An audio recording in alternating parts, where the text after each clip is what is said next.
ጤና ይስጥልን የከበረ ሰላምታችን በመላው ዓለም ሆናችሁ ቃል ስፖርት ዩቲዩብ ቻናላችንን ለምትከታተሉ ውድ አድማጮቻችን ሁሉ ይድረስ ብለናል። ከእናንተ ከሆነው ቃል ስፖርት ዩቲዩብ ቻናል ለዚህም ሰዓት መርጠን ያሰናዳላችሁን ስፖርታዊ ጥንቅሮች በቅደም ተከተል እንደ ሁልጊዜው እያጋራናችሁ ቆይታ የምናደርግ ይሆናል። እስከ ፕሮግራማችን ፍጻሜ ቆዩ። ላይክ፣ ሰብስክራይብ፣ ሼር ማድረግ ዛሬም እንዳይረሳ ብለናል። በመረጃ ሰዓታችን ለእናንተ ውድ አድማጮቻችን እንደ ሁልጊዜው አስቀድመን የተወሰኑ የሀገር ቤት መረጃዎችን የምናካፍላችሁ ይሆናል። በአውሮፓ ዛሬ የሚጠበቁ መርሃ ግብሮች አሉ። ታላላቅ ክለቦች ሲፋለሙባቸው የነበሩ የአውሮፓ ምሽቶችንም እናነሳለን። በታላላቆቹ ክለቦች ከባርሴሎና ጋር በተያያዘ ክለቡን የለቀቀው ተጫዋች የገጠመው ነገር በጣም አነጋጋሪ ነው። ማድሪድ ቤት ወቅታዊ ጉዳዮችን እናነሳለን። ሮናልዶንም አያይዘን በዛው እንመለከታለን።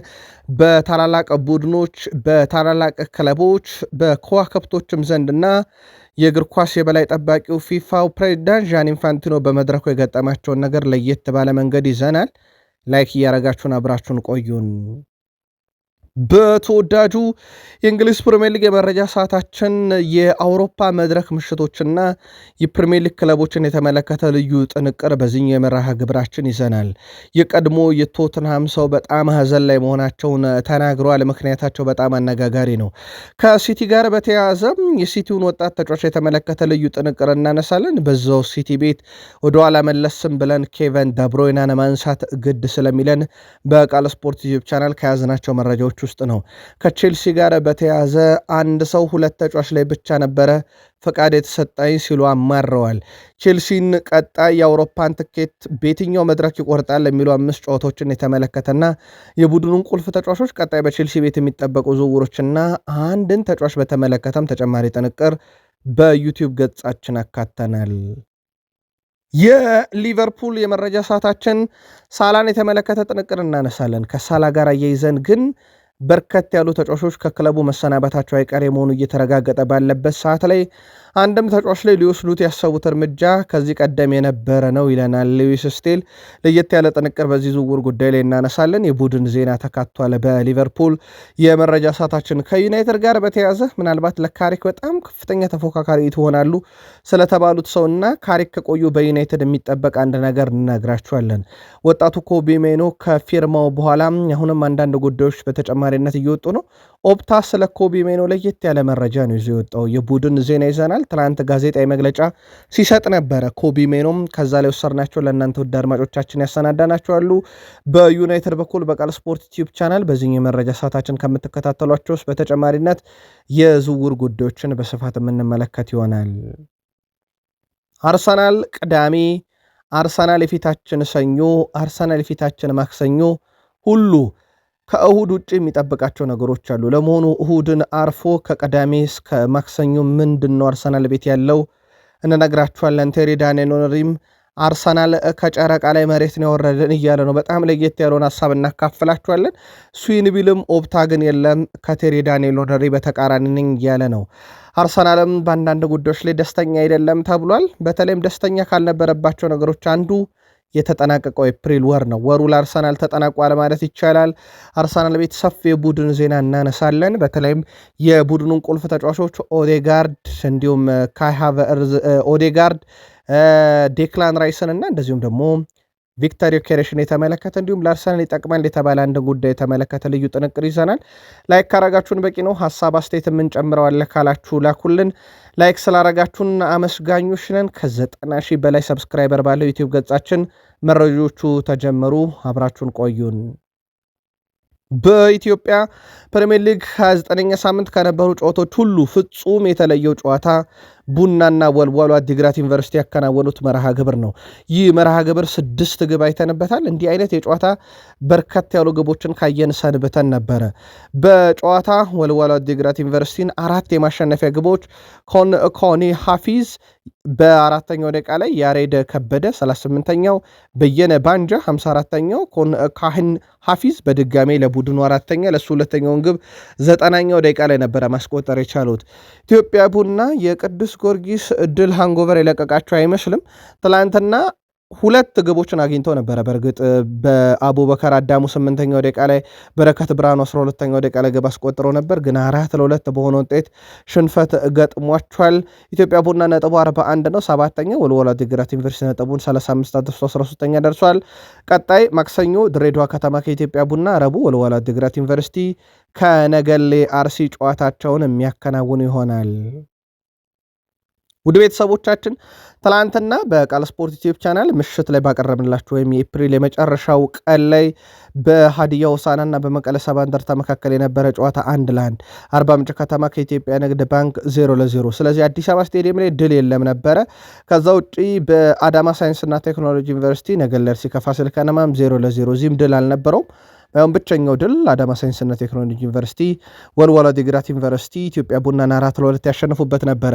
ዛሬ ፕሪሚየር ሊጉ ይቀጥላሉ። ቤተሰቦቻችን በሁለት መርሃ ግብሮች 29ኛ ሳምንት ቅዱስ ጊዮርጊስ ከሲዳማ ቡና በአዲስ አበባ ስቴዲየም፣ ባህር ዳር ከተማ ከሽረ ምድረ ገነት በአዳማ ሳይንስና ቴክኖሎጂ ዩኒቨርሲቲ የ29ኛ ሳምንት የመጨረሻ መርሃ ግብራቸውን እንደዚሁ የሚያከናውኑ ይሆናል። እነኚህ ጨዋታዎች እንደተጠናቀቁ ውጤቱን፣ ደረጃ ሰንጠረዡን በቃል ስፖርት ዩቲዩብ ቻናል በአውሮፓ ሊጎች የመጨረሻ ጥቂት ሳምንታቶች ላይ ይገኛሉና ዛሬም በፕሪሚየር ሊግ ጨምሮ ጨዋታዎች ይደረጋሉ። በፕሪሚየር ሊግ ሊድስ ዩናይትድ ከበርንሌ ይጫወታሉ። ሊድስ በፕሪሚየር ሊጉ ለመትረፍ፣ በርንሌ ደግሞ ከወደኳ አይቀር ጥሩ አወዳደቅ ልውደቅ ያለ አይነት መርሃ ግብር ወይም የመርሃ ግብር ማሟያ ያደርጋል ማለት ነው። በርንሌ ወድቋል። ሊድስ ግን ያው የመትረፍ ዋስትናውን ለማግኘት ነው። በእርግጥ አሁንም ስጋት እንጂ አደጋ ውስጥ አይደለም ያለው። በጣም ከበድ ያለ አደጋ ውስጥ ያሉት እነ ቶትናም እና ዌስትሃም እንደሆኑ ይታወቃል። ከዛ ውጪ በስፔን ላሊጋ ዤሮና ከማዮርካም በተመሳይ ምሽት 4 ሰዓት ይደረጋል። በሴሬ አዳጊው ፔዣ ከሊሴ ጋር ምሽት 3 ሰዓት ከ45 ደቂቃ ሲል የሚደረጉ መርሃ ግብሮች ናቸው። በተወዳጁ የእንግሊዝ ፕሪሚየር ሊግ ሰፋ ያለ ጥንቅር ይዘናል። አብራችሁን ቆዩን። ትላንት የኮንፈረንስ ሊግና የኤሮፕ ሊግ የግማሽ ፍጻሜ የመጀመሪያ ዙር ጨዋታዎች ነበሩ። የእንግሊዞቹን በፕሪሚየር ሊግ የመረጃ ሰዓት እንመለከተዋለን። ከእንግሊዝ ውጭ ከነበሩት ውስጥ ግን የስፔኑ ክለብ ሪዮ ቫይካኖ በሜዳውና በደጋፊ ፊት በኮንፈረንስ ሊግ የቼልሲውን እህት ክለብ የፈረንሳዩን ክለብ ስትራስቡርግን 1-0 ድል አድርጓል። አልማው በ54ኛው ደቂቃ ላይ ነው ብቸኛውን የሪዮ ቫይካኖ ግብ ያስቆጠረው። የዚህ የኮንፈረንስ ሊግ የመልስ ጨዋታ ቀጣይ ሳምንት ሐሙስ በፈረንሳይ ስትራስቡርግ ስቴዲየም ላይ እንደዚሁ የሚካሄድ ይሆናል። በጣም ጠባብ ውጤት ነው ሊቀለበስ የሚችል አይነት። ሌላኛው መርሃ ግብር በኤሮፕ ሊግ ከእንግሊዝ ተወካዮች ውጭ የተደረገው የብራጋና የፍራይቡርግ ጨዋታ ነበረ። ጨዋታው በብራጋ 2-1 አሸናፊነት ተጠናቋል። ቲንካስ 8ኛው ዶር ግላስ በ92ኛው ደቂቃ ላይ ሁለቱን የብራጋ ግቦች ሲያስቆጥሩ ለፍራይቡርግ ግሩፊ ነበረ ግቧን 16ኛው ደቂቃ ላይ ያስቆጠረው። የመልስ ጨዋታ ደግሞ ቀጣይ ጀርመን ፍራይቡርግ ላይ የሚካሄድ ይሆናል። ባርሴሎናን የለቀቀው የጨዋታ ደቂቃ አነሳኝ ብሎ ነው። የ18 ዓመቱ የላማሲያ ታዳጊ ዶሮ ፈርናንዴዝ ሃንስ ፍሊክ በዚህ ዝውውር ርር ድብን እንዳሉ አልሸሸጉም። ሚዲያ ላይ ወጥተው ነው በግልጽ ራሳቸው ማይኩን ጨበጠው ርር ብያለው ዶሮ ፈርናንዴዝ ስለለቀቀ ያሉት። በእርግጥ ተጫዋቹ ደስተኛ አይደለውም፣ የጨዋታ ደቂቃ ያስፈልገኛል ብሎ ከፓሪስ ጋር ከተደራደረና ከተነጋገረ በኋላ በጥር ሄደ። እሳቸው እንደ ክህደትም ጭምር ነበር የቆጠሩት። እነ ላሚን ያማል፣ እነ ፌርሚን ሎፔዝ፣ እነ ፓውኮ ባርሴን የመሳሰለ ወጣቶችን ለዋና ቡድን ያበቃ ባርሴሎና 59 ደቂቃዎችን አጫውቶት ነበረ ለዋናው ቡድን በአውሮፓ ሻምፒዮንስ ሊግ ዶሮ ፈርናንዴዝን። ተጫዋቹ ታዲያ ደቂቃ ያንሰኛል ፓሪስ ብሄድ ይጫወታለሁ ቢልም ፓሪስ ሰን ዠርሜን ከሄደ በኋላ 3 ደቂቃ ብቻ ነው በአውሮፓ ሻምፒዮንስ ሊግ የተጫወተው። ምናልባት ተጫዋቹ ይህ ትልቁ ስህተቱ መሆኑን ራሳቸው የባርሴሎና አለቃ ሃንሲ ፍሊክ ነግረውት ነበር። አሁን ደግሞ በደንብ ያረጋገጠ ይመስላል ይላል የስፔን መገናኛ ብዙሃን በስፋት ይዘውት የወጡት መረጃ ነበረ። ዘ ስፔሻል ዋን ጆዜ ሞሪኖ 4 እጮች አሉበት በተባለው የሪያል ማድሪድ መንበረ ስልጣንን በቀጣይ የመቆጣጠር እጩነት ውስጥ አሁንም ቅድሚያውን ወስደው እየመሩ ይገኛሉ። ምንም እንኳን የቀድሞ የሊቨርፑል አሰልጣኝ የነበሩት የርገን ክሎፕም ለዚህ ቦታ ቅድሚያ የሚሰጣቸው ሰው ናቸው ቢባልም ነገር ግን እሳቸው አሁን ላይ በተለይም ከክለብ ይልቅ ብሔራዊ ቡድን ላይ ትኩረት ያደርጋሉ መባሉን ተከትሎ የእሳቸው ስም ቢኖርም ግን ቀላል ላይሆን ይችላል ይላል የማርካ ዘገባ። ሞር የማርካ ዘገባ እንደሚያመለክተው ከሆነ የጆዜ ሞሪኖ ነገር በጣም የተሻለ ነው። ሌሎችም አማራጮች አሉ። ያዚን ዚዳን እየተባሉ ነው። ዚነዲን ያዚን ዚዳን ግን የፈረንሳይ ብሔራዊ ቡድንን ሊረከቡ ከጫፍ እንደደረሱ ይታወቃል። ለማንኛውም ጆዜ ሞሪኖ ከፍሎሬንቲኖ ፔሬዝ ጥሩ ግንኙነት አላቸው። በፍሎሬንቲኖ ፔሬዝ ዘመን ከተቀጠሩ የቼልሲ የማድሪድ አሰልጣኞች ሁሉ ከፍተኛ የማሸነፍ ንጻሬ በሳቸው እጅ እንዳለ ይታወቃል። ሮናልዶ በአውሮፓ ሻምፒዮንስ ሊግ 7 ተከታታይ ዓመት 12 ሲደመር ቀጥተኛ ግቦችን አስቆጥሯል። ይሄ ክርስቲያኖ ሮናልዶ ነው። ውድ ቤተሰቦቻችን 7 ጊዜ እሱ ካደረገው በኋላ ሁለተኛው ሰው ከወደ ጀርመን ሃሪኬን ሆኗል። ሃሪኬን በ3 ተከታታይ የአውሮፓ ሻምፒዮንስ ሊግ መድረኮች ላይ 12 ሲደመር ቀጥተኛ ግቦች ላይ መሳተፍ ችሏል። ይሄም ሃሪኬን ከሮናልዶ በኋላ ያዘው ቁጥር ነው። በእርግጥ የሮናልዶ አንዳንድ የማይደፈሩ ሪከርዶች አሁንም በእጁ ናቸው ያሉት። በርካታ የአውሮፓ ሻምፒዮንስ ሊግ ግብን ማስቆጠር አሁንም በሱ እጅ ነው ያለው። ከአውሮፓ ከወጣ ቆይቷል። በአውሮፓ ሻምፒዮንስ ሊግ በጥሎ ማለፍ ጨዋታ በርካታ ገቢ ያስቆጠረ፣ በአውሮፓ ሻምፒዮንስ ሊግ በአንድ ሲዝን በርካታ ገቢ ያስቆጠረ ክርስቲያኖ ሮናልዶ በማድሪድ ሳለ የነበሩ ትልልቅና ግዙፍ ሪከርዶቹ እንደነበሩ ይታወቃል። ማኑኤል ኑየር በባየር ሞኒክ አንድ ተጨማሪ ዓመታትን መቆየት ይሻል። ባለፉ የአውሮፓ ሻምፒዮንስ ሊግ ዓመታት ውስጥ ክስተት ከነበሩ ግብ ጠባቂዎች በዚህ ሳምንት በነበረ የአውሮፓ ሻምፒዮንስ ሊግ ግን 5 ተሞክሮበት 5ቱም የተቆጠረበት የ40 ዓመቱ ግብ ጠባቂ ማኑኤል ኑየር የቪንሰንት ኮምፓኒም የአንድ ወር ታላቅ እንደሆነ ይታወቃል።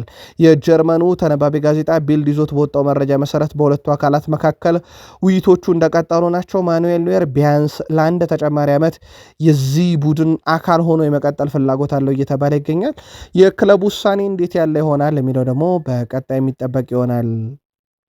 ከሰሞኑ አንድ የሪያል ዛራጎዛ ግብ ጠባቂ ስቴባን የተቃራኒ ቡድን ግብ ተጫዋችን በቀይ ካርድ ከወጣ በኋላ በቡጥ የዘረረበት መንገድ በሚዲያው ዘንድ በጣም አነጋጋሪ ነበረ። ተጫዋቹ ትላንት ምላሽ ሰጥቷል። በጣም ታላቅ ይቅርታ ይደረግልኝ በተፈጠረው ነገር የተደረገው ነገር ለክለብ ሪያል ዛራጎዛም ይሁን ለደጋፊዎች በተለይም ደግሞ ለፕሮፌሽናል እግር ኳስ ተጫዋቾች አይመጥንም። ይቅርታ እንዲደረግልኝ ፈልጋለሁ። ይቅርታ ተጫዋቹንም ሁሉንም የስፖርት ቤተሰቦች የተመለከተ ነው። በዛ ሰዓት ላይ ትኩረት አላደረኩም ነበረ ምን ሊፈጠር እንደሚችል። በአጠቃላይ ሊጉ ለሚወስድብኝ እርምጃም ኃላፊነት ወስዳለሁ ብሏል። 13 ጨዋታ እንደተቀጣ ይታወቃል። ቲሞ ወርነር በጀርመንና በእንግሊዝ ድግግሞሽ የበዛው ይሄ አንዴ ወደ ጀርመን አንዴ ወደ እንግሊዝ ከተመላለሰ በኋላ ጉዞን ጠቅልሎ ወደ አሜሪካ ሜጀር ሊግ ሶከር እንዳደረገ ይታወቃል። ከዚህ ጋር በተያዘ ታዲያ በተጠናቀቀ ኤፕሪል ወር በአሜሪካ ሜጀር ሊግ ሶከር 3 ጨዋታን ያደረገው ቲሞ ወርነር 4 ግብና 3 አሲስት በአጠቃላይ 7 የግብ አስተዋጽኦ አለው። ስለዚህ ቲሞ ወርነር እነ ሜሲ ባሉበት የአሜሪካ ሜጀር ሊግ ሶከር የወሩ ምርጥ ተጫዋች ተብሎ ተመርጧል። በጣም ጥሩ ፎርም ላይ ይገኛል። በ3 ጨዋታ 7 የግብ አስተዋጽኦ ላይ ደርሷል። ሜሲን ካነሳን ሜሲ ምናልባት በዚህ ዓመት ያው የመጨረሻ የሀገራዊ ግዳጁን ይወጣል ተብሎ ይታሰባል። በሜሲ በኩልም የመጨረሻ እንግዲህ ጨዋታውን ከአርጀንቲና ጋር በአርጀንቲና ምድር የመጨረሻ ልምምዱንም ሲያደርግ ሲያለቅስ ተመልክተው ነው ነበረ። ማውሪሲዮ ፖቼቲኖ እውነት እላቸዋለሁ ሊዮኔል ሜሲ ለተጨማሪ 10 ዓመት መጫወት የሚያስችል አቅም አለው መጫወት ካሻው እያሉ ነው። ቀጣይ ዓለም ዋንጫ ላይ ይጫወታለሁ የሚለውን 100% በአንደበቱ ባያረጋግጥም ከንግግሮቹ ግን ሊጫወት እንደሚችል ፍንጭ እንደሰጠ ግን ይታወቃል። ፖርቱጋል ላይ ተጫዋች ክርስቲያኖ ሮናልዶ በሳውዲ አረቢያ ሊግ ውስጥ ቅሬታ እንዳለበት ይፋ አድርጓል። ከሪዮ ፈርዲናንድ ጋር ቆይታ የነበረው ሮናልዶ በሊጉ የተወሰኑ ክለቦች የሜዳ ውጪ ተጽዕኖ አላቸው ብሏል። አሁን ላይ ስለዚህ መናገር አልፈልግም፣ በውድድር ዘመኑ መጨረሻ ነው በግልጽ የምናገረው ብሏል። ወደ ሊግ ቀደም የመጣሁት እኔ ነኝ ያለው ሮናልዶ ሁሉም በዛ ምክንያት ነው የመጡት፣ ሊጉ ዳኞችና እቅዱ መከበር አለበት ብሏል። ሁሉም ሰው ዳኞችን ማክበር እንዳለበት ያሳሰበው ሮናልዶ ዳኞች ሰው ናቸው፣ ስህተት ሊሰሩ ይችላሉ፣ ይሄ እኮ ተፈጥሯዊም ነው ብለዋል። ሮናልዶ አክሎም በሊጉ ያልተገቡ አስተያየቶችን የሚገድብ ሕግ እንዲወጣ እና መከበርም ካለበት እንዲከበር ካልሆነ ግን የሳውዲ ሊግ አያድግም ብሏል። ፕሪሚየር ሊግ ውስጥ ዳኛን የምትናገር ከሆነ ወዲያው ቅጣት ቀጣለ። ይህ ደግሞ በፕሪሚየር ሊጉ ላይ ሕግ እንዲከበር አድርጓልና በሳውዲ ሊግም ያመደረግ አለበት ብሏል። ሮናልዶ የሚጫወትበት ቡድን አልናስር በ79 ነጥቦች የሳውዲ ፕሮ ሊግን ሲመራ፣ አልሂላል አንድ ቀሪ ጨዋታ እያለው በ71 ነጥብ በ8 ነጥቦች ዝቅ ብሎ ሁለተኛ ነው። አልሂላል ከአልናስር ከ12 ቀን በኋላ ፍልሚያ ያላቸው ያ ፍልሚያ ዋንጫውን የሚወስነው ይሆናል። በፍራንስ ሊጋ ቀጣይ ዋንጫውን ከማንሳት ፉክክር ይልቅ ቀጣይ 2 የአውሮፓ ሻምፒዮንስ ሊግ ቦታዎችን መረከብ በጣም በጣም በጣም ትልቁ ጉዳይ ነው። ውድ ቤተሰቦቻችን በክለቦቹ መካከል የሚደረገው ትንቅንቅ እንደቀጠለ ይገኛል። ኦሎምፒክ ሊዮን 57 ነጥብ አለው። ሊል 57 ነጥብ አለው። ሬንስ 57 ነጥብ አለው። ማርሴይ 57 ነጥብ አለው። በቀጣይ 4 ቡድኖች 3 ጨዋታ ይቀራቸዋል። ለ2 የአውሮፓ ሻምፒዮንስ ሊግ ቦታዎች ይፋለማሉ። 2 የአውሮፓ ሻምፒዮንስ ሊግ ቦታዎችን ለመሙላት 3 ጨዋታ 4 ክለቦች በቀጣይ በፍራንስ ሊጋ ከሚጠበቁት ውስጥ ነው። የፍራንስ ሊግ የ2025/26 የውድድር ዘመን የዓመቱ ምርጥ አሰልጣኝ 5 እጩዎች ይፋ ተደርጓል። አሸናፊውን መገመት ባይቸግርም 5ቱን እጩዎች ግን ለእናንተ ውድ አድማጮቻችን እንገራችሁ። ሉዊስ ኤንሪኬ ከፓሪስ ሰን ዠርሜን፣ ፓውሎ ፎንሴካ ከሊዮን፣ ብሩኖ ጌኒሲዮ ከሊል፣ ፓንታሎኒ ከሎሪየንት፣ ፔሬሳጌ የሌንስ አሰልጣኝ እጩ ሆነው ቀርበዋል። ምናልባት ከሉዊስ ኤንሪኬ በምን ታምር ያልፋል የሚለው ግን በትልቁ የሚጠበቀው ጉዳይ ነው። የፍራንስ ሊጋን እየመሩ ነው። ምናልባት በዚህ ዓመት ያው ፍራንስ ዋንጫ መልጧቸዋል። በእርግጥ ከዛ ውጭ ግን የሻምፒዮንስ ሊግ ጉዟቸው አጠቃላይ ሊጉን የተቆጣጠሩበት መንገድ ምናልባት ከሳቸው ላይወጣ ይችላል። አዲስ ነገር ባስመለከተ ከሆነ ግን ፔሬሳጌ የሌንሱ አሰልጣኝ በትልቁ ይጠበቃሉ። የፈረንስ ሊግ የ2025/26 የውድድር ዘመንም የዓመቱ ምርጥ ተጫዋች 5 እጮች ይፋ ተደርገዋል። በዚህ መሰረት ኦስማን ዴምቤሌ፣ ቪታኒያ፣ ኑኖ ሜንዴሽ እነኚህ ተጫዋቾች በሙሉ ከፓሪስ ሰን ዠርሜን ናቸው። ከዛ ውጭ ሜሰን ግሪንውድ ከማርሴይ እና እንደዚሁም ፍሎሪያን ታውቪን ከሌንስ በእጩነት የቀረቡ ተጫዋቾች ናቸው። ያው የፓሪስ ሰን ዠርሜን ተጫዋቾች በእጩ ውስጥ በርከት ያሉ ናቸው። ምናልባት የእናንተ ምርጫ ልታርሱን ትችላላችሁ። ከዛ በዘለለ የውድድር ዓመቱ ምርጥ በሌላ ሊግ የሚጫወት ፈረንሳይ ተጫዋች 5 እጩ ይፋ ሲደረግ ኬሊያን ምባፔ ከሪያል ማድሪድ፣ ሁጎ ኤኪቲኬ ከሊቨርፑል፣ ዊሊያም ሳሊባ ከአርሰናል፣ ሪያን ሸርኪ ከማንቸስተር ሲቲ፣ ኦሊሴ ከባየር ሙኒክ ከፈረንሳይ ውጭ የሚጫወቱ ፈረንሳውያን ምርጥ 5 እጩዎች ናቸው። የእናንተ ምርጫ በዩቲዩብ ገጻችን መርጣችሁ ልታካፍሉን ትችላላችሁ። የዓለም የእግር ኳስ የበላይ ጠባቂ ፊፋው ፕሬዚዳንት ዣን ኢንፋንቲኖ በመድረክ የገጠማቸውን እንገራችሁ። የዓለም እግር ኳስ የበላይ ፊፋ ዓመታዊ ኮንፈረንስ በሜክሲኮ ቫንኩቨር እየተካሄደ ነበረ ትላንትና። በኮንግረንሱ የፊፋው ፕሬዚዳንት ዣን ኢንፋንቲኖ የፍልስጤምና እስራኤል እግር ኳስ ፌዴሬሽን ፕሬዚዳንቶችን ወደ መድረክ ጋብዘው ነበረ። ፕሬዚዳንት ዣን ኢንፋንቲኖ ሰላምና አንድነትን ለማስተዋወቅ ሁለቱ ፕሬዚዳንቶች መድረክ ላይ እንዲጨባበጡ ጠይቀው ነበረ። ይሁን እንጂ የፍልስጤም እግር ኳስ ፌዴሬሽን ፕሬዚዳንት ጂብሪል ራጃብ ምን ሲደረግ ነው የእስራኤልን እግር ኳስ ፌዴሬሽን ፕሬዚዳንት እጅም ጨብጠው ብለው ከመድረኩ አሻፈረኝ ብለው እንደማያደርጉት ተናግረው በርካቶች በቀጥታ ስርጭት በተከታተሉት መድረክ ላይ እሳቸው አልጨብጥም ብለው ወርደው በጣም መነጋገሪያ ሆኗል። ዣን ኢንፋንቲኖ በቅርቡ ግዙፍ ሽልማት ለሰላም ሰው ብለው ለትራምፕ እንዲሁ አበርክተው እንደነበረ የሚዘነጋ አይደለም። እሳቸው በመድረኩ ላይ የዓለም ዋንጫዋን ይዘው ከካሜራም ፊት ከማይክም ፊት ቆመው ኢራን ከዚህ ቀደም መርሃ ግብር እንደወጣላት በአሜሪካ መደረግ ያለበትን ጨዋታ በአሜሪካ ታደርጋለች ሲሉ ዣን ኢንፋንቲኖ ተናግረዋል። ሁለቱ ሀገራት ከፖለቲካዊ ሽኩቻ በተጨማሪ ጦርነት ውስጥ እንዳሉ ይታወቃል። በእርግጥ ጦርነቱ በጊዜነት ቆሞ እንዳለ ይታወቃል። ከዚህ ጋር በተያያዘ ኢራን እንዴት ነው በአሜሪካ ምድር የምጫወተው ሜክሲኮ ይደረግልኝ ብትልም ፊፋ ግን በፍጹም አይደረግም፣ በተያዘው መርሃ ግብር ይደረጋል፣ ኢራንም አሜሪካ ላይ ትጫወታለች፣ ስፖርት የሰላም ነው እያሉ ይገኛሉ። ምናልባት የዓለም ዋንጫ ላይ ስላለን ግን ትንሽ መረጃ እንጨምርላችሁ። ሜክሲኮ የግብ ጠባቂ ኦቹዋ 6ኛውን የዓለም ዋንጫ በግብ ጠባቂነት ያደርጋል ከ2006 እስከ 2026።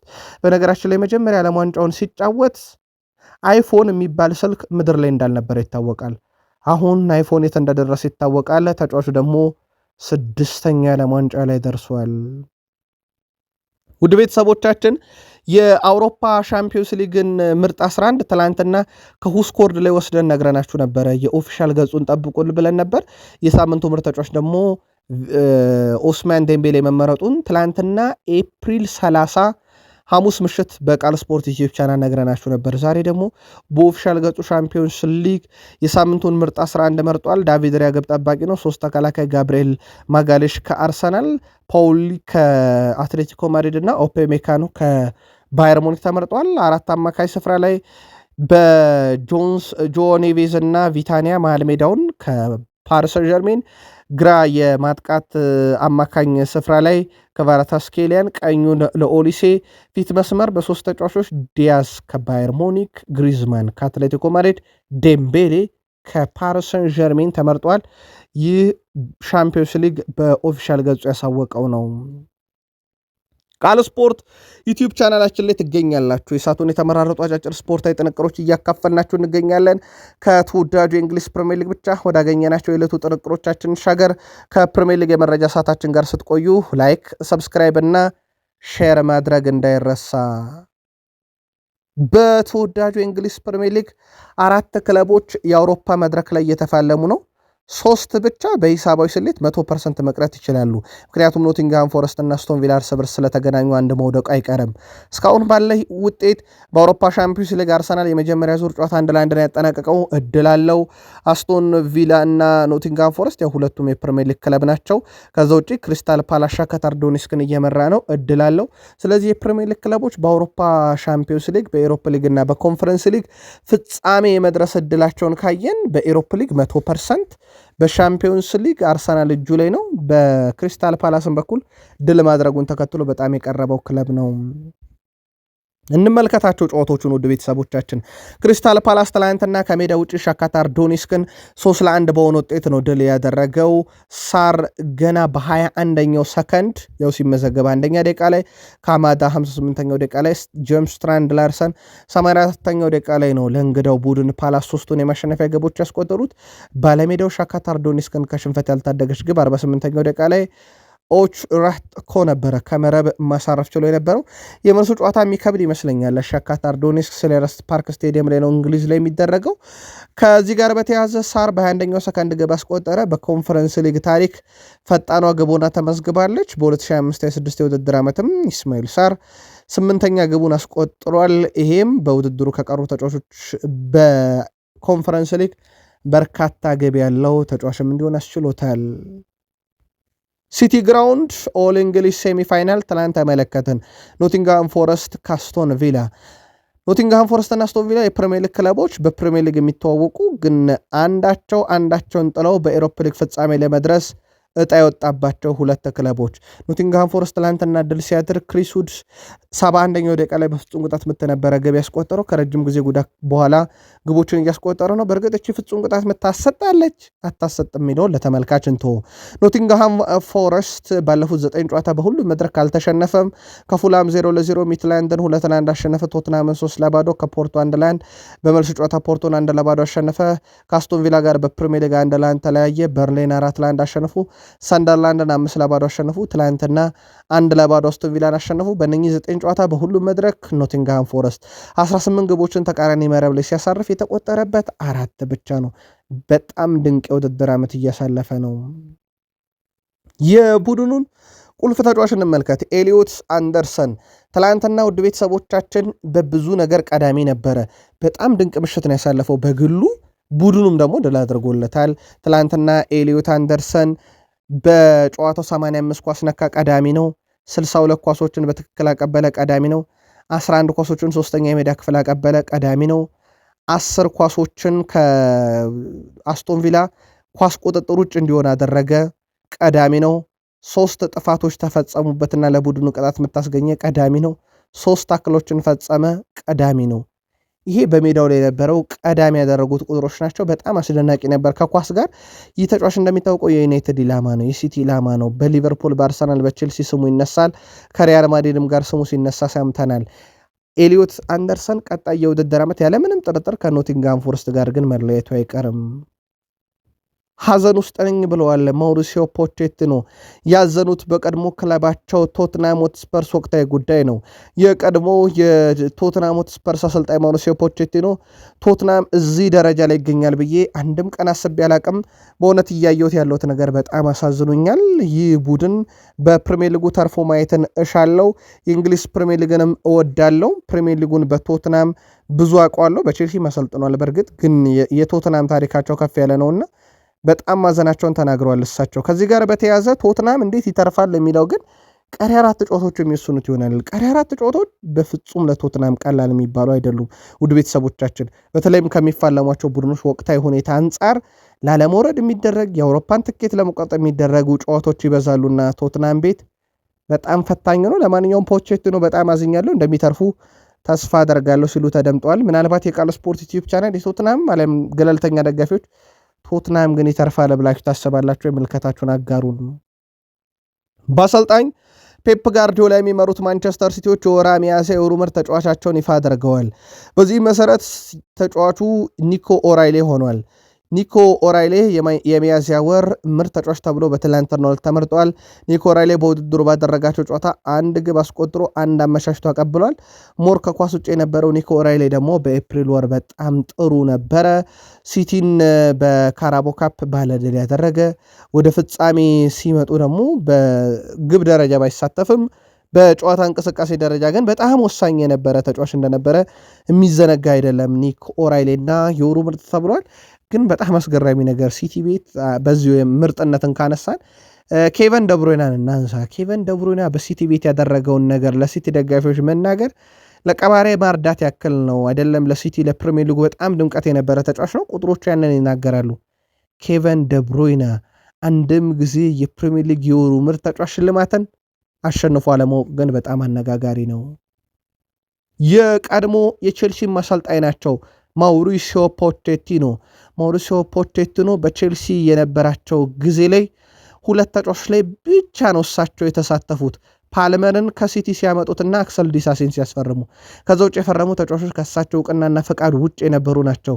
ይህ ነገር አሁንም ቀጥሏል የሚሉት ማውሪሲዮ ፖቼቲኖ አንድ ቡድን በዝውውር ጉዳይ ላይ አሰልጣኙን እስካላሳተፈ ድረስ ውጤታማ ሊሆን አይችልም። ስለዚህ እኔ በነበርኩ ሰዓት ያ ብቻ ነው ፈቃድ የተሰጠኝ፣ ጊዜው ማጨር ነበር ብለዋል። ከቼልሲ ስንብታቸው ምክንያት እንደ አንድ የሚያነሱት ክለቡን ቁጥጥር አለመኖሩ እንደሆነ ይናገራሉ በተደጋጋሚ።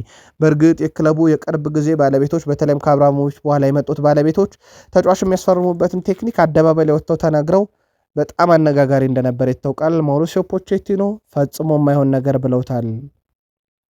ምናልባት በቼልሲ በኩል አሁን የሚጠበቁ ጉዳዮች ከዝውውር ይልቅ ሞር ቀጣዮቹ 5 ጨዋታ ላይ ነው። እንዴት ተደርጎ የሻምፒዮንስ ሊግ ትኬት ይቆረጣል?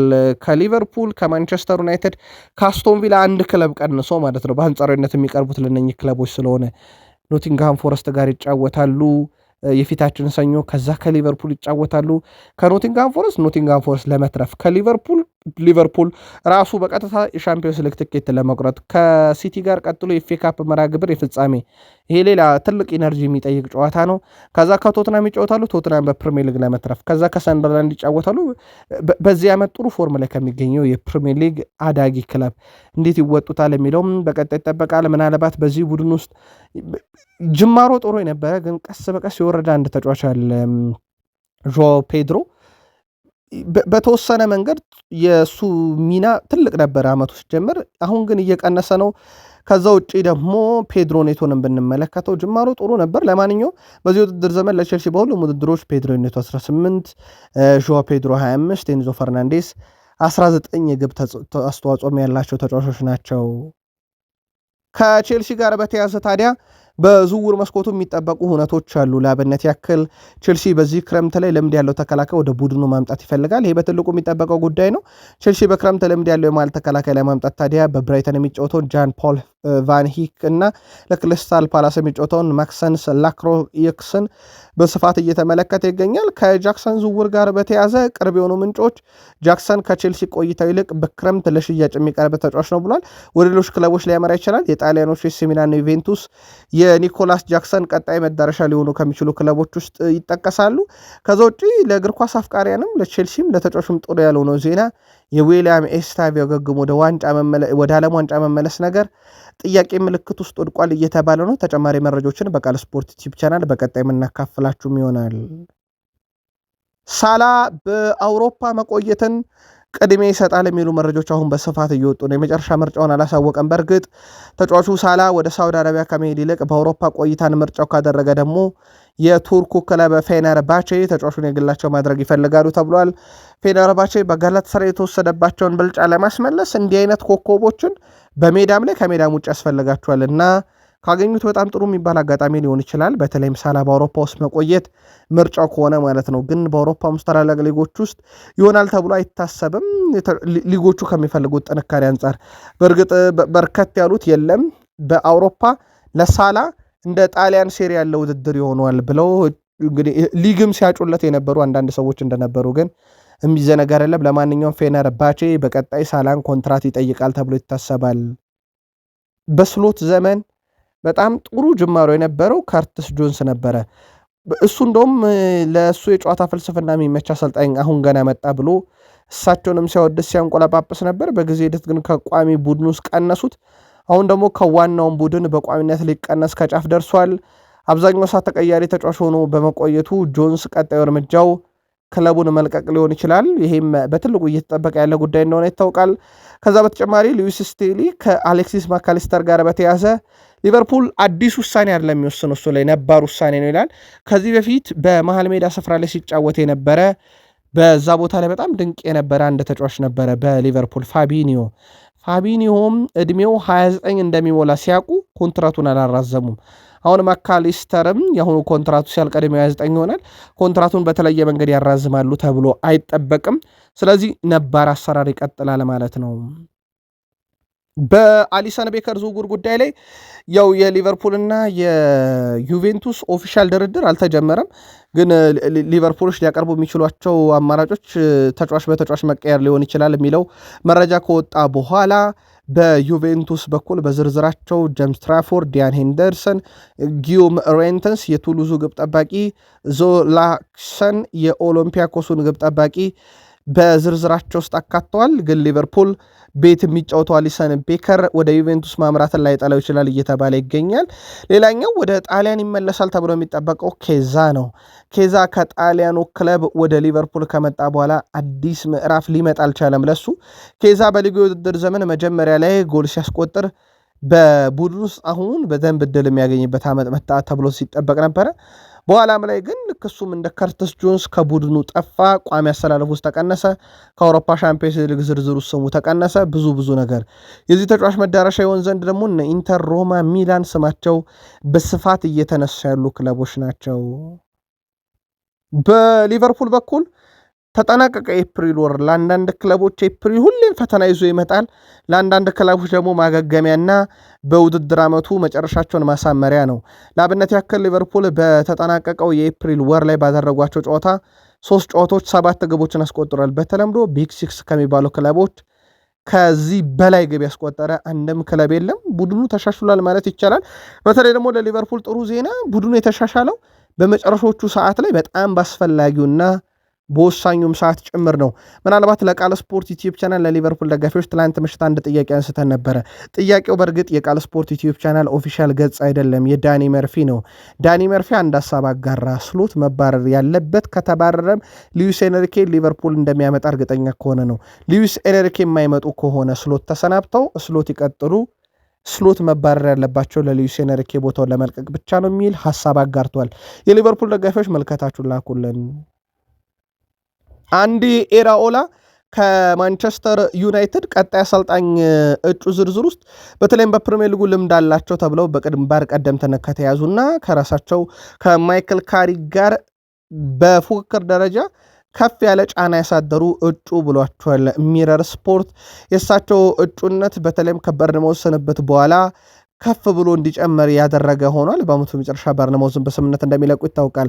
ግን ለዩናይትድ መፍትሄ ይሆናል አሁንም የሚለው ለደጋፊው እንቶ ዩናይትድ ከዚህ በፊት ካመጣቸው አሰልጣኞች ፕሮፋይል አንጻር ለአብነት ያክል ከኤቨርተን ዴቪድ ሞይስን አምጥቶ ነበር። እሳቸው ከዛ ቡድን ጋር ረጅም ዓመት ቆይተው ምን አሳይተው እንደነበረ የሚዘነጋ አይደለም። ጆዜ ሞሪኖ መጥተው ነበረ። ከዛ በኋላ ምን እንደገጠማቸው ይታወቃል። ዩናይትድ በነማስር የተወሰነም ጊዜ ያገግሟል። በነማስር ጥሩ አልነበረ የሚለው ለአድማጭ ተመልካቾች በተለይም ለዩናይትድ ደጋፊዎች እንቶ አንዲ ኤራኦላ ግን ከማይክል ካሪክ ጋር ሌላ በትልቁ ውጭ ሆኖ የቀረቡ መሆናቸውን ነው ሚረር ስፖርት ያረጋገጠው። ካሪክ ቋሚ አሰልጣኝ ሊሆኑ የሚችሉበት እድል አለ፣ በሩ አልተዘጋም። ግን የዩናይትድ ሰዎች ከስሜት የጸዳ ልክ 2019 ላይ ኦሊጋና ሶልሻር ላይ ከተደረገው ነገር ይልቅ አሁን በውጤት ወረቀት ላይ በተመሰረቱ ጥናቶች ወይም ደግሞ በሪፖርቶች አሊያም ደግሞ ክለቡ እየሄደበት ካለው ርቀት አንጻር በግምገማ እንጂ በሆይ ሆይታ የሚሆን ሹመት እንደማይሆን በቃል ስፖርት ዩቲዩብ ቻናል ትላንትም ማረጋገጫውን ሰጥተናችሁ ነበረ። ከዚህ ጋር በተያዘ ግን እሳቸው ማይክል ካሪክ የዩናይትድ ቋሚ አሰልጣኝ ከሆኑ ከአካዳሚ ብዙ ሊያድጉ የሚችሉ ተጫዋቾች እንዳሉና እሳቸውም ቃል እንደገቡላቸው እየተነገረ ነው። የተጫዋቾቹ ስም ኦፊሻሊ ይፋ ባይደረግም ነገር ግን በርካታ ወጣት ተጫዋቾች በማይክል ካሪክ ወደ ዋናው ቡድን የማደግ እድል ተስፋም ተሰጥቷቸዋል። በተለይ ሁለት ተጫዋቾች ቀጣይ ዓመት በእሳቸው ስር ክለቡ የሚቀጥል ከሆነ ይጫወታሉ ተብሎ ይጠበቃል። ኮቢ ሜኖ በካሪክ ስር ልዩነት ፈጣሪው ተጫዋች ሆኗል። አንዳንድ ቁጥሮቹን እንመልከት። 27 ታክሎች የእሳቸው ሁለተኛው ተጫዋች ነው በማንቸስተር ዩናይትድ። ከዛ 11 ኳሶችን አቋርጧል፣ አምስተኛው ተጫዋች ነው። 588 ስኬታማ ኳስ አቀብሏል፣ በዩናይትድ ሁለተኛው ነው። የተቃራኒ ቡድን ኳስ ቀበብሎችን 59 ጊዜ አጨናግፏል፣ ይሄ አንደኛ ያደርገዋል። ከዛ ውጭ ውድ ቤተሰቦቻችን በእድል መፍጠር የግብ ዕድሎችን በመፍጠር ከማንቸስተር ዩናይትድ አራተኛው ተጫዋች ነው። 12 የግብ ዕድሎችን ፈጥሯል። ይሄ ከጃንዋሪ 17 2026 ወይም ማይክል ካሪክ ዩናይትድን አንድ ብለው ካሰለጠነው ጊዜ ጀምሮ የመጣ ነውና ኮቢ ሜኖ ፍጹም የተለየ ጊዜን እያሳለፈ ነው። በዚህ ውድድር ዘመን ከ10 በላይ ጨዋታን በቋሚነት ከጀመሩ ተጫዋቾች መካከልም ኮቢ ሜኖ በላይ የማሸነፍ ንጻሬ ያለው የሲቲው ኒኮ ራይሌ ብቻ ነው። ከዛ ቀጥሎም በፕሪሚየር ሊግ ሁለተኛው ነው። ኦፕታ ነው መረጃውን ይዞት የወጣው። ከካዜሜሮና ብሩኖ ፈርናንዴዝ በጣም ብዙ ነገር ተመሬያለሁ ብሏል ኮቢ ሜኖ። በተለይ ገና 16 ወይም 17 ዓመቴ እያለ ወደ ልምምድ ስመጣ ከዛ ጊዜ ከዋናው ቡድን ጋር ልምድ ብቻ እንጂ ጨዋታዎችን አላደርግም ነበረ። ለእኔ ያንን ልምምድ ጊዜ እንደ አንድ ጨዋታ ነበረ የምቆጥረው ብሏል። በቅርበት እከታተላቸው ነበር። የልምምዱ ፍጥነትና ጫና በጣም ከፍተኛ ከመሆኑ የተነሳ በእንዲህ አይነት ሁኔታ ውስጥ እንዴት እጫወታለሁ የሚለው ነገር ለእኔ ራሱ ስጋት ነበረ ብሏል። በቡድን ውስጥ ከጠቀሙት ተጫዋቾች ውስጥ ካዜሜሮ እና ብሩኖ ፈርናንዴስ በጣም ልዩ ተጫዋች መሆናቸውን ጠቅሶ ብዙ ነገር ያስተማሩኝም ብዙ ያስለመዱኝም እነሱ ናቸው ሲል ተደምጧል። ኮቢ ሜኖ ይቀጥላል። ወደ ዋናው ቡድን ለሚቀላቀሉ ወጣት ተጫዋቾችም እኔም ኃላፊነት ይሰማኛል፣ ምክንያቱም በዛ ውስጥ ማለፍ ምን እንደሚመስል በሚገባ አውቃለሁ። ስለዚህ እኔም ቀጣይ ልክ እንደ ብሩኖ እና ካዜሜሮ ለወጣት ተጫዋቾች አርአያ መሆን እሻለሁኝ ብሏል። ከእያንዳንዱ ጨዋታ በፊት ወደ ሜዳ ስንገባ ካዜሜሮ ሁልጊዜ በእግር ኳስ እንዝናና፣ እየተደሰት እንጫወት ይለኛል። ደግሞ እውነት ነው፣ ይህ ነው። በእግር ኳስ ለመደሰት ትጫወታለህ፣ ማሸነፍ ደግሞ በእጅጉን ያስደስታልም ብሏል። ነገር ግን በመጨረሻ እውነታው በኦልትራፎርድ መጫወት በራሱ በጣም እድለኝነት ነው ብሏል። በኦልትራፎርድ ባልጫወት እንኳን እግር ኳስ በነፃ ወይም በጓሬ ውስጥ በመጫወት አሳልፍ ነበር። እግር ኳስን ወዳለሁ።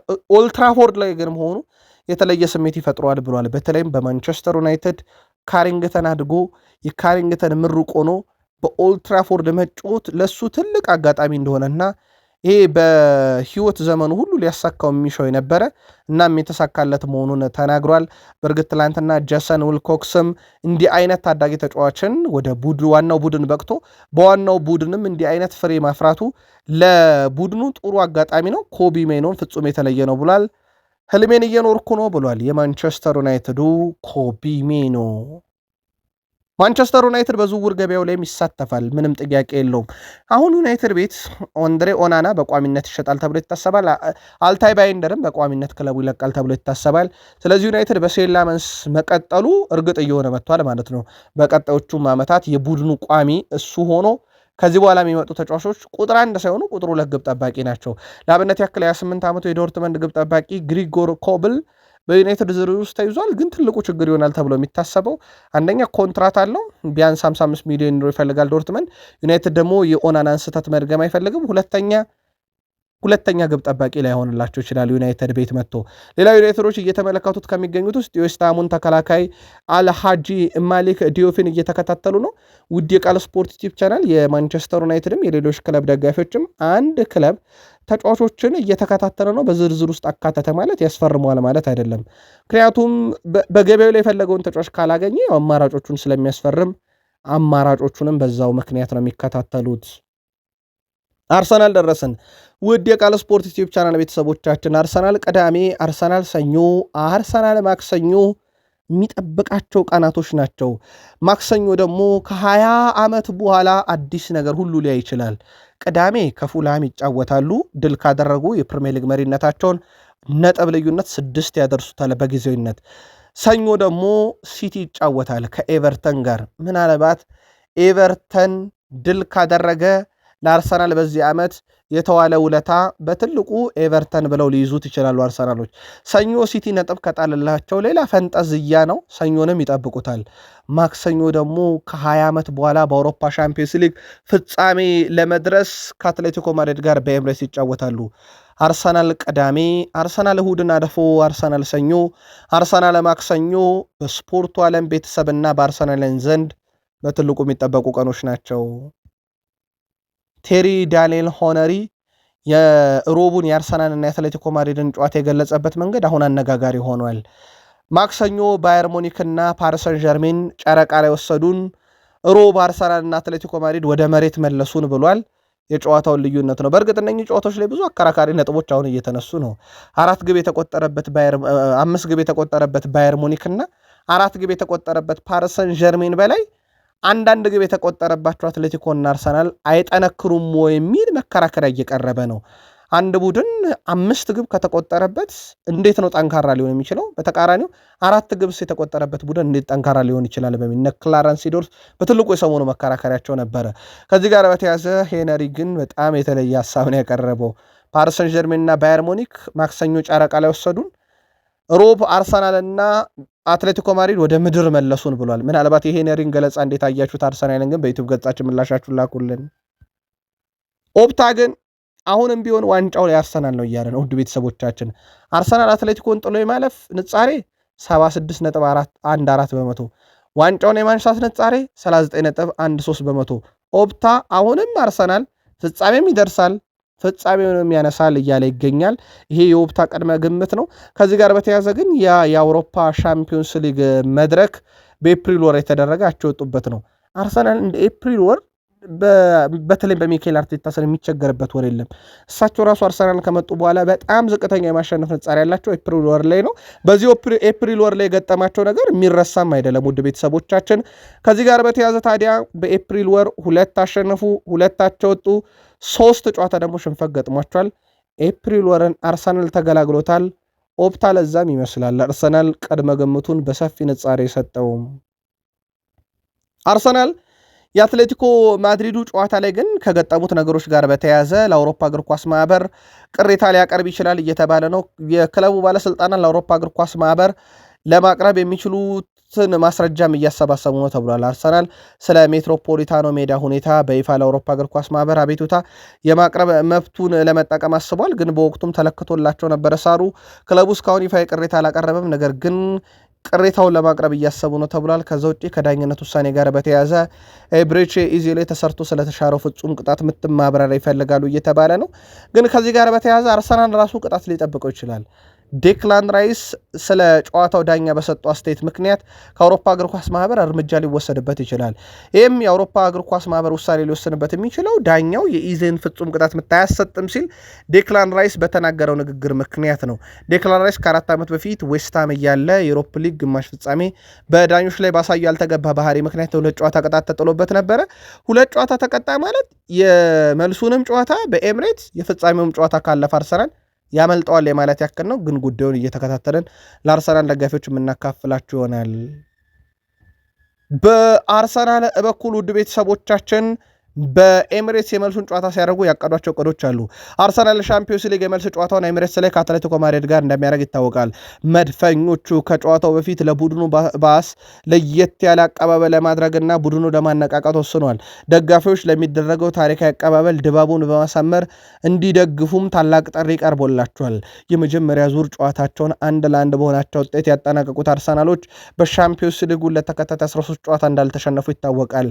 አርሰናል ከአትሌቲኮ ማድሪድ የሚያደርጉትን ጨዋታ ድል ካረጉ ደግሞ ከ20 ዓመት በኋላ ለፍጻሜ ይደርሳሉ። ከ20 ዓመት በፊት በባርሴሎና ነበር ፍጻሜ ደርሰው ሽንፈት ገጥሟቸው የነበረው ነው። አርሰናል የሚቸገርበት ኤፕሪል ወር አልቆ ሜ 1 ብለን ጀምረናልና አርሰናል በሜ ለፍጻሜ መድረሱን ያውጅ ሆኖ የሚለው በትልቁ ይጠበቃል። ከአርሰናል ጋር በተያያዘ የቡድን ዜና ለማድረስ ያክል የሳሚር ናስሪ መልከታ እንመልከት። ሳሚር ናስሪ ለአርሰናል ትክክለኛው ፕሮፋይል አይደለም ብሏል ቪክተር ዮኬሬሽ። ወይም ደግሞ ለአርሰናል የአሁኑ አጨዋወት ትክክለኛው ተጫዋች አይደለም ብሏል። ተጫዋቹ በእንደዚህ አይነት ሊግ ውስጥ መጫወት አይችልም እያልኩ አይደለም የሚለው ሳሚር ናስሪ፣ ነገር ግን ሚኬል አርቴታ በሚጫወቱበት ፍልስፍናና አርሰናል በሚጫወትበት መንገድ ተጫዋቹ አይሆንም ብሏል። አርሰናል ማስፈረም የነበረበት ከኳስ ጋር በጣም ምቾት የሚሰማው ተጫዋች እንዲህ ኳስ የማያቀብሉትን ተጫዋች ወይም ከአማካይ ክፍሉ ጋር በጣም ጥሩ ኮኔክሽን የሌለው ተጫዋች ማስፈረም አልነበረባቸውም ብሎ የአርሰናልን ዝውውር ተችቶታል። ምናልባት ለቃል ስፖርት ዩቲዩብ ቻናል ለአርሰናል ደጋፊዎች ይህንን የሳሚር ናስሪን የግል ምልከታ እንዴት ታዩታላችሁ ብለን የሀሳብ መስጫ ሳጥናችንን ክፍት አድርገኗል። ጻፉልን። ኦዴጋርድ መጠነኛ የህመም ስሜት ስለተሰማው ነው ተቀይሮ የወጣው ብሏል ሳይመን ኮልስ ለቢቢሲ ስፖርት ሲጽፍ። ስለዚህ የፉላሙ ጨዋታ ላይ ይገኛል፣ ቀጣይ የፓላስ ጨዋታ ላይ ይገኛል የሚለውን የሚኬል አርቴታን የዛሬ ጋዜጣዊ መግለጫ መጠበቅ ይኖርብናል። ግን ጥሩ ስሜት አልተሰማውም በሰዓቱ ተብሏል። እንመለከቷለን የእሳቸውን ጋዜጣዊ መግለጫ። ምናልባት ለአርሰናል ጥሩ የሚባለው ዜና ከፓላስ ጋር የመጨረሻ ጨዋታቸውን ሴልኸርስት ፓርክ ስቴዲየም ላይ ያደርጋሉ። ፓላስ ትላንትና ድል አድርጓል 3-1 ከሜዳ ውጭ። በሂሳባዊ ስሌት ጨዋታው አላለቀም፣ ግን በእግር ኳሳዊ ስሌት ፓላስ ጨዋታውን የጨረሰው ይመስላል። ምን እንደሚፈጠር ባይታወቅም ይሄ ለአርሰናል በጣም አስደሳችሁ ዜና ነው። ፓላስ ያንን ጨዋታ በደርሶ መልስ ድል አድርጎ ፍጻሜ ከደረሰ ከ3 ቀን በኋላ የኮንፈረንስ ሊግ የፍጻሜ ጨዋታውን የሚያደርገው ከ38ኛ ሳምንት የፕሪሚየር ሊግ ጨዋታ በኋላ ነው። ያ ማለት በተቀያሪ ተጫዋች ወደ ሜዳ የመግባት እድሉ ሰፊ ነው፣ ወይም ደግሞ በማይጠቀማቸው የቡድኑ ቋሚዎች ላይገባ ይችላል። ያ ማለት ለአርሰናል በጣም ጥሩ አጋጣሚ ሊፈጥርለት ይችላል እንደማለት ነው። አርሰናል የመጨረሻ ጨዋታውን ከፓላስ ጋር ስለሚያደርግ ማለት ነው። ከ8 ዓመት በፊት ልክ በዚች ቀን አርሰን ቬንገር ከማንቸስተር ዩናይትድ የቀድሞ አለቃ ሰር አሌክሳንደር ቻክማን ፈርጉሰን የወቅቱ አለቃ ዘ ስፔሻል ዋን ጆዜ ሞሪኖ ሽልማት ተበረከተላቸው ነው። የአርሰናሉ አሰልጣኝ ያ ሽልማት በወቅቱ የተበረከተላቸው ስንብታቸውን ምክንያት በማድረግ ነበረ። በሳቸው ዘመን አርሰናል ኢንቪንሲብል ዋንጫን ያነሳ የአውሮፓ ሻምፒዮንስ ሊግ ፍጻሜ የደረሰ ነው። አርሰናል በባሌም በቦሌም ዋንጫ ይምጣ በተባለበት በዚህ ዓመት በሚኬል አርቴታ እሳቸው ባሰለጠኑት ተጫዋች እየተመራ ፕሪሚየር ሊጉን እየመራ ለፍጻሜም ሊደርስ የመጨረሻ ጨዋታውን በኤምሬትስ እየጠበቀ ያለ ቡድን ሆኗል።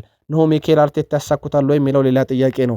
ዛሬ በፕሪሚየር ሊጉ ሊድስ ዩናይትድ ከበርንሌይ ምሽት 4 ሰዓት፣ በስፔን ላሊጋ ዢሮና ከማዮርካ ምሽት 4 ሰዓት፣ ፔዣ ከሊሴ ምሽት 3:45 በጣሊያን ሴሬ የሚደረጉ መርሃ ግብሮች ናቸው። ለምትደግፏቸው ክለቦች መልካም እድል እንዲገጥማቸው ተመኝተን ከቃል ስፖርት ዩቲዩብ ቻናል የአርብ ማለዳ ጥንቅራችን አበቃ።